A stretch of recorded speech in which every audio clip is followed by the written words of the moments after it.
The Joe Rogan Experience. What's the ceiling on this? Like, if they can continue to grow, I mean, it's really, is it possible that we're looking at a country that might be completely run and overrun by criminal organizations and drug sellers? Some parts of it are already. Yeah. So what I think is going to happen is you'll see escalations. A clear sign or a clear group that is like a sign of things to come is the new Generation Cartel.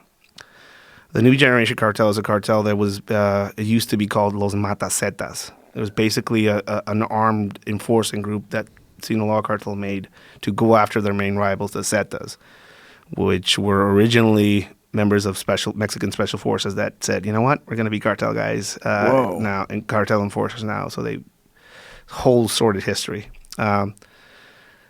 It was a militarized group that was formed to go after them, right? And their whole kind of play was that we're going to be against extortion, against abducting people, against affecting the community. We're going to enforce the law in our communities, but we're also going to move drugs through here, right? But that's kind of their thing. So you see this group start kind of growing in the region.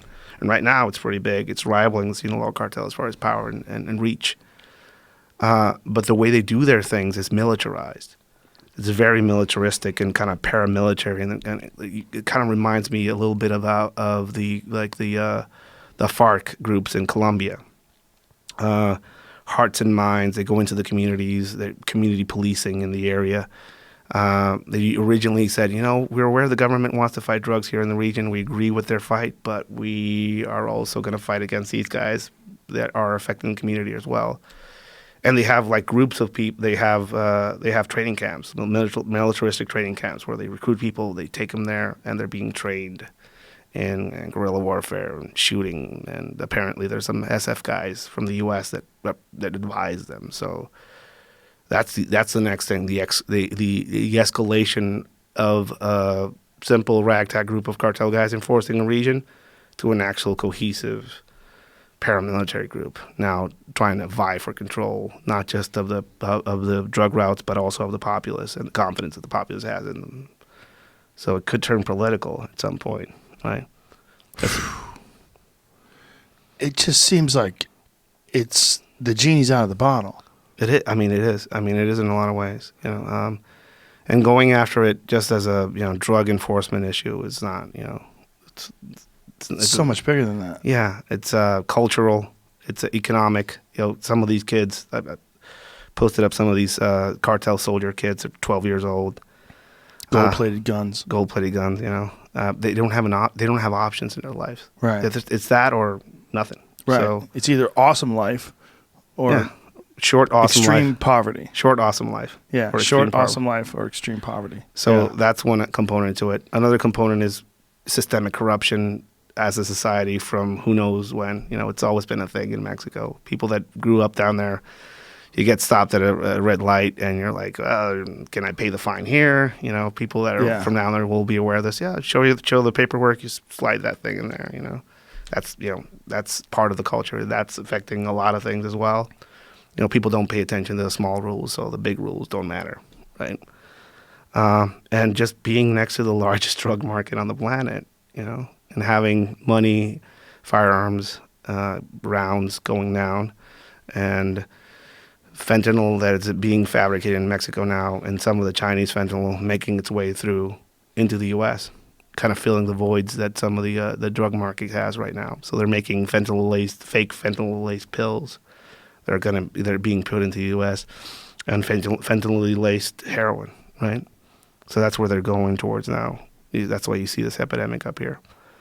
And a lot of things traditionally kind of focused on pot before it was legalized in a lot of regions up here now is heroin and fentanyl. So it's actually kind of accelerated the production of the more harmful and dangerous drugs. In some ways, yes. They had to find another.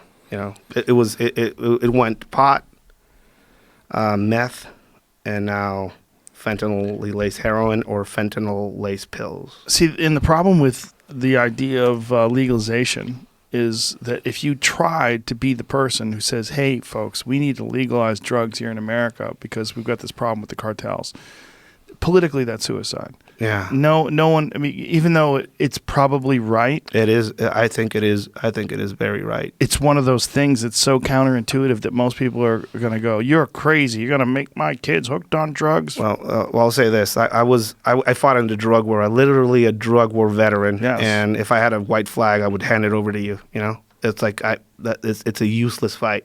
I got to destroy pot fields. Realistically, thinking about all the effort and all the blood, I'm like, it's just pot. Yeah, and it's so quick to grow back. I mean, It is a fruitless fight. Fentanyl, heroin, maybe different drugs. fentanyl in particular. But a lot of that fentanyl is coming from China. It's not a Mexican thing. Oh, yeah. And a lot of the people that are making or producing fentanyl in places like Mexico are from China, setting up laboratories in Mexico. So it's a Chinese, Mexican, U.S. problem as well. God damn. What can be done other than the legalization? What can be done? I mean, how does, unless the United States literally goes to war with the Mexican cartels, and you made a face talking about that. I mean, I'd say designation is one. I think designation it's going to happen. A terrorist designation. It's going to happen. I mean, again, we just saw the massacre of Mexican. They were dual citizenship, 9 people, kids, women. It's not uncommon for that to happen to Mexican nationals. It's pretty uncommon for that to happen to American nationals down there. And that woke up a bunch of people, you know? Mm-hmm. And now another recent murder of another American national, you know, kid with his parents down there. You know, people will say, but just don't go down to Mexico. But some of these people, you know, live down there, have family down there, have communities down there. And it's just ultra violent. You know, people have to wake up on this side to realize this problem is not going to get any better. This problem is not just a Mexican problem. It's a U.S. Mexican problem. And, you know, it'll get to a point where it's going to be, you know, I think in my lifetime there's going to be some sort of armed intervention in Mexico at some point. Really? So you anticipate almost like a civil war? I think something's going to happen in Mexico. It's going to destabilize it so much that the U.S. won't have another option but to put boots on the ground, probably. I think that's where we're headed. The problem, and again, another of the problems is that the government is part of the problem. So you can go down there and negotiate with this government, but 6 years later, it's going to be another government. You got to renegotiate with them. Yeah, and also with new palm grease. Yeah, and then you put all your faith in the military, and the military gets compromised. You put all the faith in the Mexican Marines, and then they get compromised. And now who do you have, right? So it's systemic. Don't tell that to Trump. He'll use that as an excuse. We can't count on them. We're going in.